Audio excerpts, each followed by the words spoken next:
ఇప్పుడే breaking news అదిరిపోయే శుభవార్త. ఏప్రిల్ 8 నుంచి 17 వరకు హాలిడేస్. ఏప్రిల్ 20వ తేదీ నుంచి సమ్మర్ హాలిడేస్. జూన్ 13 వరకు కూడా అకాడమిక్ ఇయర్ ప్రారంభం అయితే కాబోతుంది. ఈసారి వేసవి సెలవులు ఏకంగా 50 రోజులు ఇవ్వడం జరిగింది. వార్షిక పరీక్షల తర్వాత పూర్తి అయితే చేయాలని ఆదేశాలు అయితే రావడం జరిగింది.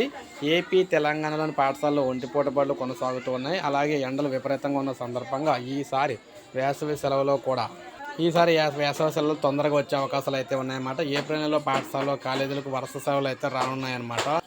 ఉగాది, రంజాన్, శ్రీరామనవమి సందర్భంగా వారం రోజులు వరుసగా 4 రోజులు సెలవులు అయితే రాబోతున్నాయి అన్నమాట.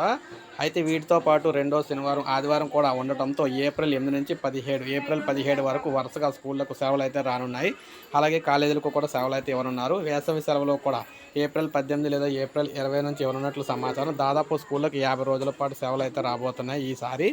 గత ఏడాది కంటే ఈసారి వేసవి సెలవులు ఎక్కువ వచ్చే అవకాశం అయితే ఉంది. ఈ నేపథ్యంలో వార్షిక పరీక్షలు త్వరగా పూర్తి చేయాలని విద్యాశాఖ కూడా ఆదేశాలు అయితే జారీ చేసింది.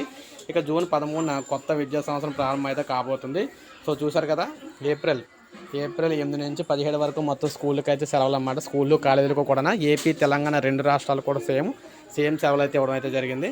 సో ఇప్పుడు అప్డేట్ వచ్చింది. ఒక లైక్ చేయండి, సబ్స్క్రైబ్ చేసుకోకపోతే మన ఛానల్ సబ్స్క్రైబ్ చేసుకొని ఫాలో అవుతానండి.